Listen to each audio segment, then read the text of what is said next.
అందరికీ నమస్కారం. నేను మీ కిరా కార్పేని, మాజీ శాసనసభ్యుడు, మాజీ మంత్రి, ఆంబోతు కాదు ఆంబూతు అంబటి రాంబాబు రీసెంట్గా కొద్ది రోజుల క్రితం నారా చంద్రబాబు నాయుడు గారి గురించి దుర్భాషలాడాడు, అనుచిత వ్యాఖ్యలు చేశాడు.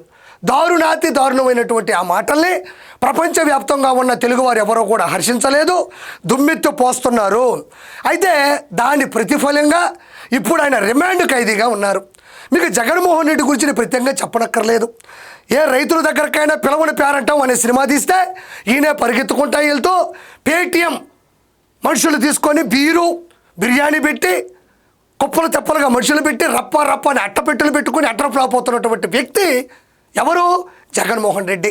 అదేవిధంగా మన అంబటి రాంబాబుని వాళ్ళ కుటుంబాన్ని పరామర్శించడానికి అంబటి రాంబాబుని పరామర్శించలేడు, అలాని విమర్శించలేడు, నువ్వు చేసింది తప్పు అని చెప్పలేడు.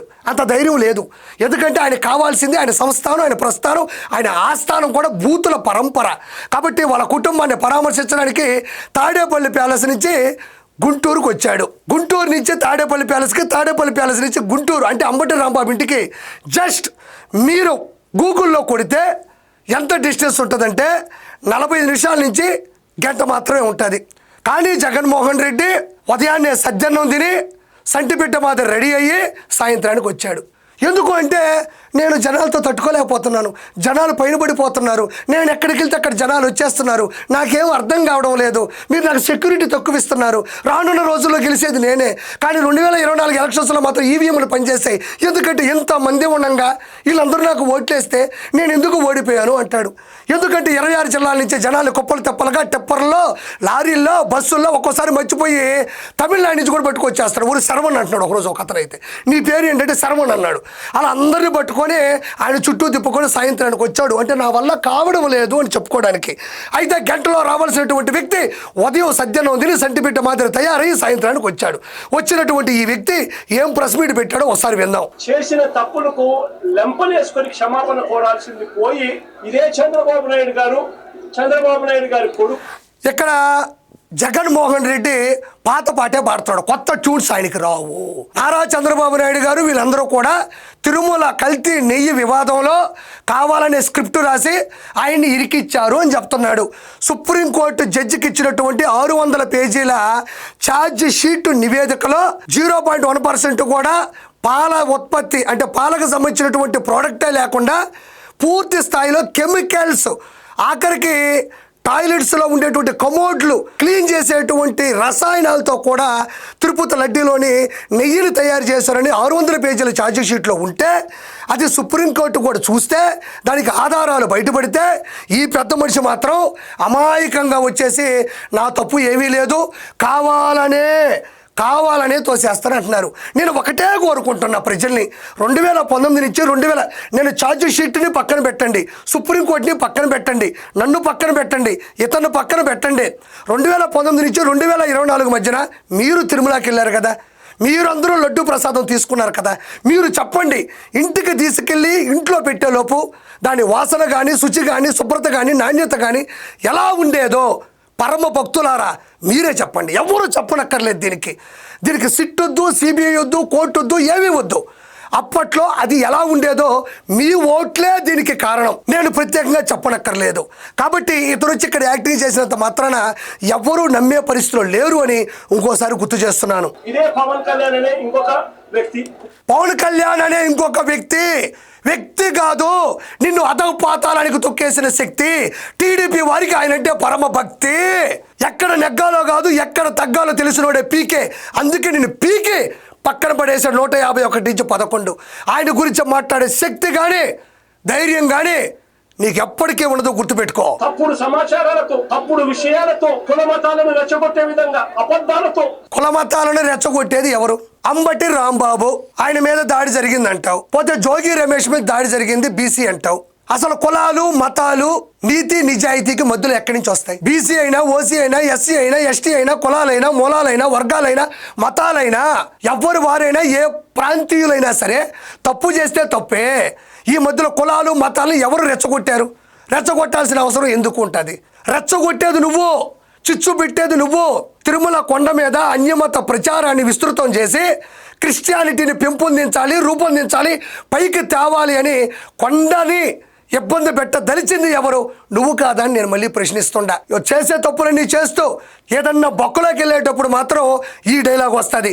కులాలు, మతాలు, వర్గాలు, ప్రాంతాలు, ప్రజాస్వామ్యంలో ఎవరికైనా ఉందా అని అడుగుతా ఉన్నా. ప్రజాస్వామ్యం గురించి ఇతను మాట్లాడుతున్నాడు. ప్రజాస్వామ్యంలో చరిత్రహీనుడు ఎవరైనా ఉన్నారు అంటే అది జగన్మోహన్ రెడ్డి అని నేను చెప్తున్నా. నీకన్నా హీనుడు ఎవడైనా ఉంటాడా? 2019 నుంచి 2024 మధ్యన నువ్వు చూపించినటువంటి చరిత్ర, నువ్వు నిజంగా చెప్పాలి అంటే నీకన్నా చరిత్రహీనుడు. ప్రజాస్వామ్యం అనే పదం నీ రోడ్డు గుండా రావడం అనేది అతిపెద్ద భూతం నేను మరోసారి తెలియజేసుకుంటున్నా. ఇదే మాదిరిగా మేము కూడా ఫ్లెక్సీలు పెడితే మీరు ఒప్పుకుంటారని అడుగుతా ఉన్నాయి. 2019 నుంచి 2024 మధ్యన నువ్వు పెట్టని ఫ్లెక్సీ ఉందా? నువ్వు పంచని పాంప్లెట్ ఉందా? నువ్వు వాడని ఛానల్ ఉందా? నువ్వు చేయని దుర్మార్గం ఉందా? నువ్వు చేయని దౌర్జన్యం ఉందా? నువ్వు మళ్ళీ అమాయకంగా మేము ఫ్లెక్సీలు పెడతా అంటున్నావు. నీ పుట్టినరోజు నాడు ఆంధ్రప్రదేశ్ వ్యాప్తంగా ఇంచుకి నీ ఫ్లెక్సీలో ఇట్ట పెట్టినటువంటి ఫోటోలు లేవా? ఫ్లెక్సీలు లేవా? ఈరోజు సుప్రీంకోర్టుకి ఇచ్చినటువంటి ఛార్జీ షీట్లో ఉన్న నిజాలే కదా బయట పెట్టింది. నిజం అంటే నీకెందుకు విలనిజం వస్తుంది? చంద్రబాబు నాయుడు గారిని సూపర్ 6, సూపర్ 7 బాండ్లు ఇచ్చావు, ఎన్నికలు అయిపోయాక మోసం చేశావని చెప్పి ఫ్లెక్సీలు పెడితే ఒప్పుకుంటావా? ఎందుకు ఫ్లెక్సీలు పెడతావు నువ్వు? నారా చంద్రబాబు నాయుడు గారు అధికారంలోకి వచ్చి 2 సంవత్సరాలు కూడా కాల, ఇప్పటికే కేవలం 5 రూపాయలతోనే పేదవాడికి కడుపు నిండా అన్నా క్యాంటీన్ల ద్వారా అన్నం పెడుతున్నాడు. టెన్షన్గా 1వ తారీఖు పింఛన్ ఇస్తున్నాడు. 16,347 టీచర్ పోస్టులు భర్తీ చేశాడు. శ్రీశక్తి, అన్నదాత సుఖీభవ, తల్లికి వందనం, ఉచితంగా గ్యాస్ సిలిండర్లు, హంద్రీనేవా జలాలు, ప్రభుత్వ ఉద్యోగులకి 1వ తారీఖే శాలరీలు అందిస్తున్నాడు. ఆటో వాళ్ళకి అమౌంట్ వేశాడు. ఇలా చెప్పుకుంటూ పోతే గూగుల్ డేటా సెంటర్ పట్టుకొచ్చాడు. ఈరోజు అమరావతి రైతులు రాజ్యసంగా బతకాలని వాళ్ళకి విలువనిచ్చే దిశగా ఏపీసీఆర్డీఏ ప్రభుత్వ కార్యాలయాన్ని కూడా వాళ్ళకి కానుకగా ఇవ్వడం జరిగింది. నువ్వు ఆయన గురించి ఫ్లెక్సీ చేసి ఏం చెప్పుకుంటావు? మంచివాడు, అన్నీ చేసేసాడు, మళ్ళీ ఆయనే గెలవబోతున్నాడు, నా వైఎస్ఆర్సీపీ షటౌను, నేనేమీ చేయలేకపోతున్నాను, ఫ్లెక్సీ వేసుకో, నీ గురించి నువ్వే చెప్పుకో. ఆయన గురించి చెప్పే స్థాయి, స్థానం, హోదా నీకు లేదు జగన్మోహన్ రెడ్డి. అమ్మటి రాంబాబు చేసిన తప్పేమిటి అని అడుగుతా ఉన్నా. విడుదల రజనమ్మ చేసిన తప్పేమిటి అని అడుగుతా ఉన్నా. జోగి రమేష్ చేసిన తప్పేమిటి అని అడుగుతా ఉన్నా. భూమన కరుణాకర్ రెడ్డి చేసిన తప్పేమిటి అని అడుగుతా ఉన్నా. కాకాని గోవర్ధన్ అన్న చేసిన తప్పేమిటి అని అడుగుతా ఉన్నా. ఇక్కడ జగన్మోహన్ రెడ్డి విడుదల రజనమ్మ చేసిన తప్పేమిటి అని అడుగుతున్నా. జోగి రమేష్ అని చేసిన తప్పేమిటి అని అడుగుతున్నా. కాకాని గోవర్ధన్ రెడ్డి చేసిన తప్పేమిటి అని అడుగుతున్నా. తప్పంటే మీరందరూ ఒక చోట ఉండడమే తప్పు. ఇదే ఏపీకి అది పెద్ద ముప్పు. ఇప్పుడు చెప్పు, మీరందరూ ఎవరు? దండుపాళ్యం కాదా? దండిగా 1,000 కోట్ల రూపాయలు దంచి సంచుల్లో వేసుకున్న దండుపాళ్యం బ్యాచ్ కదయ్యా. చేసిన తప్పేది, చేసిందంతా తప్పే. అదే ఏపీకి ముప్పే. మళ్ళీ ఏడుకొచ్చి అమాయకంగా చెప్తే జనాలు ఎందుకంటారు?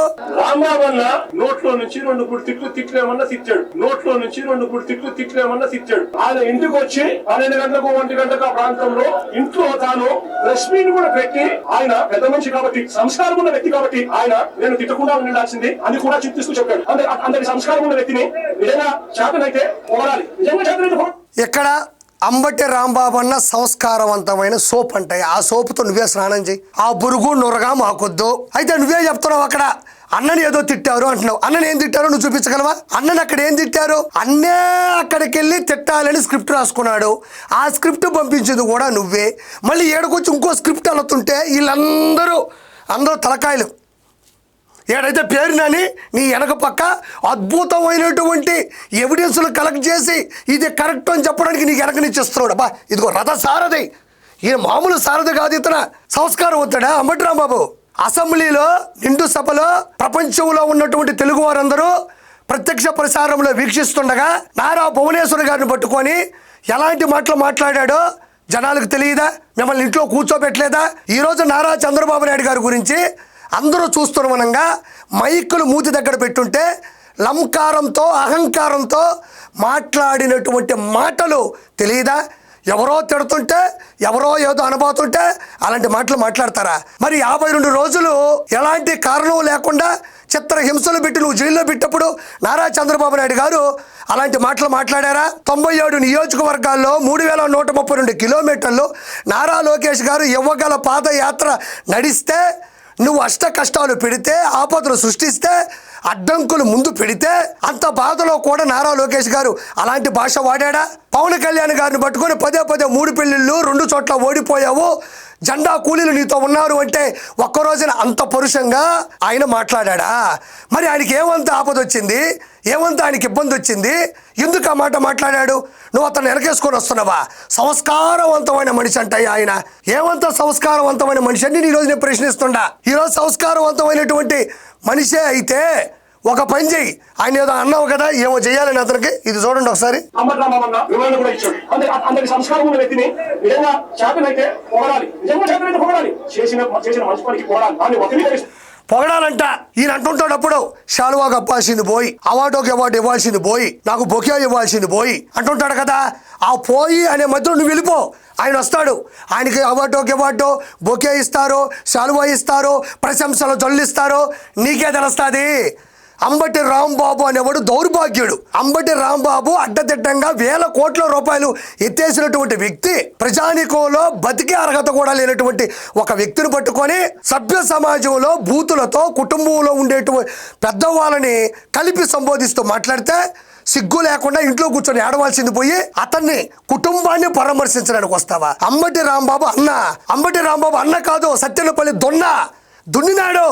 వేల కోట్ల రూపాయలు వైన్స్ గ్రావిలు, ఇసుక, దౌర్భాగ్యాలు, దౌర్జన్యాలు, అవినీతి, అక్రమాలు దున్నిపాడు దొబ్బాడు నాగలేసుకొని. అలాంటి వ్యక్తిని పట్టుకొని నువ్వు ఈరోజు చరిత్రలో గొప్ప వ్యక్తిగా చిత్రీకరించే ప్రయత్నం చేస్తున్నావు. జగన్మోహన్ రెడ్డి గుర్తుపెట్టుకో, నువ్వు చేసిన తప్పే చేస్తున్నావు. జనాలు కూడా వేసిన ఓటే మళ్ళీ కూటమికి వేస్తారు, నిన్ను దారుణంగా ఓడిస్తారు, గుర్తుపెట్టుకో. కాబట్టి నేను ఫైనల్గా చెప్పేది, అంబటి రాంబాబు విషయంలో అయినా, జోగి రమేష్ విషయంలో అయినా, కాకాన గోవర్ధన్ రెడ్డి విషయంలో అయినా, చెవిరెడ్డి భాస్కర్ రెడ్డి విషయంలో అయినా ఎవ్వరు లోపలికి వెళ్తున్నా వాళ్ళు చేసినటువంటి పూర్తి స్థాయి ఆధారాలతో కూడినటువంటి శిక్షణ అనుభవిస్తున్నారు తప్ప నువ్వు వచ్చి ఇక్కడికి ట్రాఫిక్ జామ్ చేసుకుంటూ టాపిక్ మార్చుకుంటూ వెనక నీకు సంబంధించినటువంటి దొంగల్ని పెట్టుకుంటూ నువ్వు మాట్లాడే మాటల్ని జనాలు ఎప్పుడు కూడా నమ్మరు. గుర్తుపెట్టుకో, సచిన్ క్రికెట్ ఆడతాడు, జగన్ అబద్ధాలు ఆడతాడు. Thank you so much.